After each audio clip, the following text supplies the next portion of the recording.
Hi, we're going to take a look at the website today and how to edit it. It's still not completely done at this point, but it's close enough that the editing will be about the same.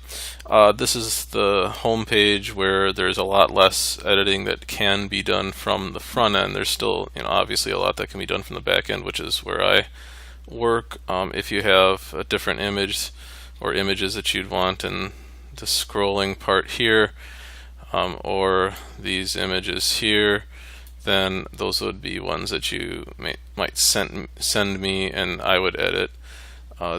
Most of this sort of fills in from a special place in the template that's just for the home page, including the content, which is going to be from your sermons or blog section, so the ones that are more lists of articles.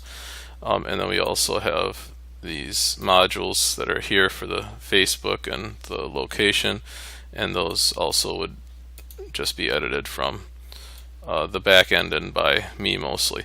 Let's take a look at the About Us page that would have parts that you can edit. This is a module, this is an article. They behave similarly when it comes to editing from the front end, except for where or how you save them. So here when you click on that little button up there, it lets you edit the module. You see the Save and Close button is up on top on a module. You have to scroll down to see the content, but once you do, you can add in images. I don't always do that in modules, but you can definitely change the text and then save it on the top here. So save and close. So just write something if you want to change the mission statement. That would be where to do it. The About Us is technically an article. It's a single article in the menu, so it points to an article. And this is the article right now. It's fairly short, but that's what was on the Wix page for now. You can do something like add an image. There are some images in here, mostly the staff, but home there might be here I have some that I had added from the other website. So if you wanted to add an image into that, this one's fairly big, but you can change it to usually I put it as a percentage. So like for the staff, I have it at 40%. Oops. And usually I add a little bit of space. If you do one, it'll add that for all of it, and then you insert the image, and I also would change this to the alignment being left so that it sort of fills the area. See, there you have the image with a little bit of space around it, and if you were to save that, now we have an About Us with an image and the words. You can also make it 100% and have all the words below it. You can not have an image in there at all, which is what we'll go back to, because there is quite a bit of imagery already, so it's not totally necessary. You have your Facebook page on the side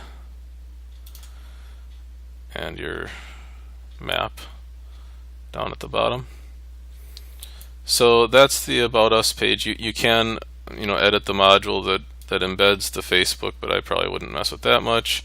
Same thing with the map here. I believe that somewhere there's a way to edit the map. But again, unless you have a major change, I wouldn't mess with that.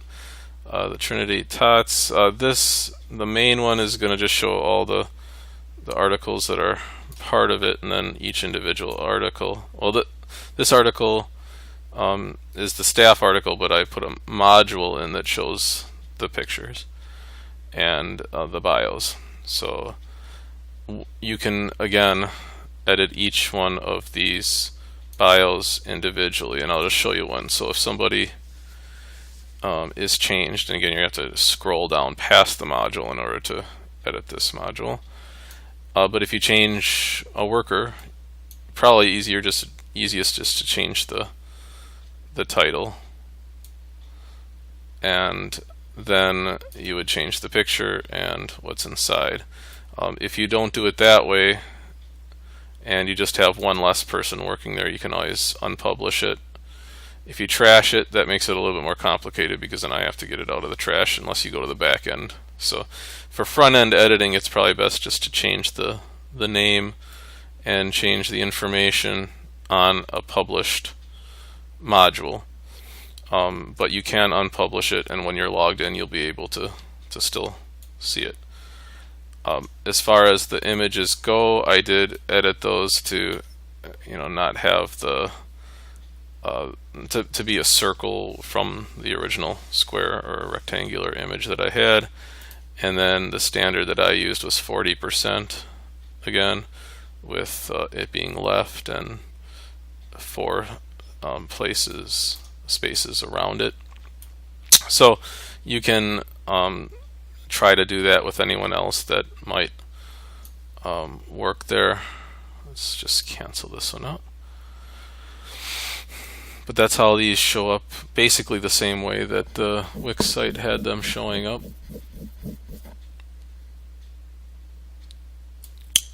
And as far as the documents, now this one, once I get a Google Drive folder, I can add those folders. The newsletter can have its own folder, and field trip forms can have a folder too, and those would just publish down underneath here. So since we don't have a folder yet, it's not published, but it'll just show up like the ones that I sent to you.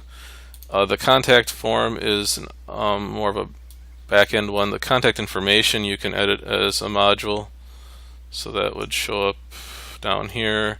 If you want to change any of the contact info, just in here, you can do that. But if you want to change the contact person, which I have asked for who that would be, I'm assuming the main the director would be the tag. Right now it's me, but it'll be the director, and then the form will go to that email. Since I don't have that one yet, I just left it as me. Alright, so that's the Trinity Tots, the sermons. Now this is set up a little bit differently. This is going to be the easiest way to do articles for you is going to be the list format instead of a blog. It just shows everything here on the list. What I did is added the latest sermon on the side, so every time there's a new one published, that one will show up here. So that's kind of a cool add-on. But what you would do in this section is just go to New. You're going to give it a title, maybe the date, the person giving the sermon, or I just used the YouTube titles. And here, actually, I'll show you this in a second. So let's just go to the YouTube channel where this is. So this is going to be the Trinity Lutheran channel.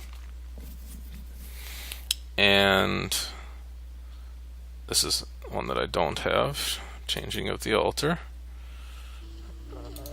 So what we'll do, you go to the YouTube channel, you go to the video, you choose the share, but instead of just the link, you're going to go to embed. And I usually don't do suggested videos, even though they might be yours. Sometimes they might be some other videos. And then you're going to copy this link,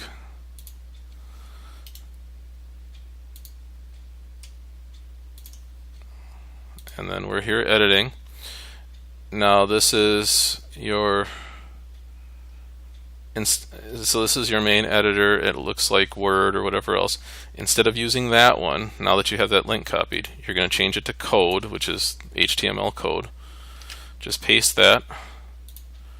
So now that'll be the code creates the video that looks like this, and then you'd give it a title, which I'm going to copy from on here. And it's published April 11th, so I don't know if I can change that necessarily, but start publishing. We'll just say today. I'm not too worried about when it is. And you can add metadata that, like the pastor's name and things like that here. And in fact, before the video, if you had something that you wanted to add, you could type something up as well. I haven't really been doing that. It's just if you want to do that, you're going to want to have some space before. So you want to do it before you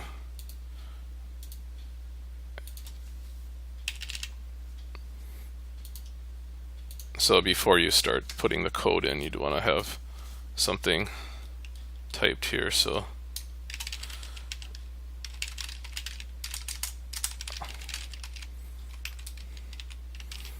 I would do that before you add the code after it.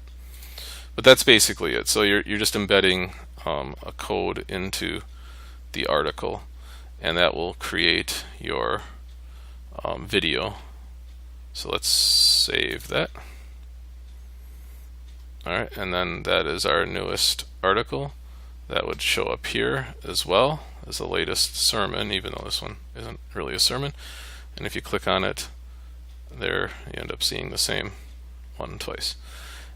And that's the way it'll keep working. As far as it's a list, I have 15 showing up because I was able to get quite a few already. You go to page 2 and there's a bunch of the other ones that I have put on here, and they'll stay there. So as you know, that's several months, right, of sermons or whatever other videos that you would put on there, and then eventually, as you get to the first 50, it's a year, and then the next year they're on there still and still getting hits and everything else. So that is the sermon one. The events one, we talked about a Google Calendar. I can add a calendar. It's a lot like Google Calendar, but if you have one, use that and we'll put it in. The contact, again, right now I'm using my own. We can put the pastor or secretary or whoever we want as the main contact, but that's where that is. It also has the map underneath. And then blog, that's the title that was given on the Wix page. It's the same thing as the sermons. We can change this to news or updates or anything else that you want to call it, but it's just going to be something written by pastor or staff about the events. And I would recommend continuing to update this. It's the most important part of the website, in some ways even more important than the sermons, because it's content and Google will find it.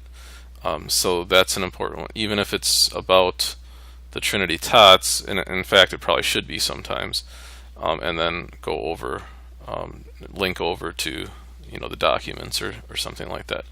And another reminder, it would be that Facebook should not be the destination, but Facebook should be where you post something to say, hey, go to our website and check this article out that is about All Saints Day. And then you put the link to the article, and so instead of putting the whole article on Facebook, what you do is put a teaser and a link to this URL, and that will get people to the website. And that is the goal, is to get them initially to the website and then eventually to the church. Facebook's goal is to get them from Facebook out to an ad, and that's how they do things. And how you do things is getting people into the church to see what it looks like, and the website hopefully will be as effective as this beautiful mural in doing just that. Thank you, and I hope this helps you work with the website.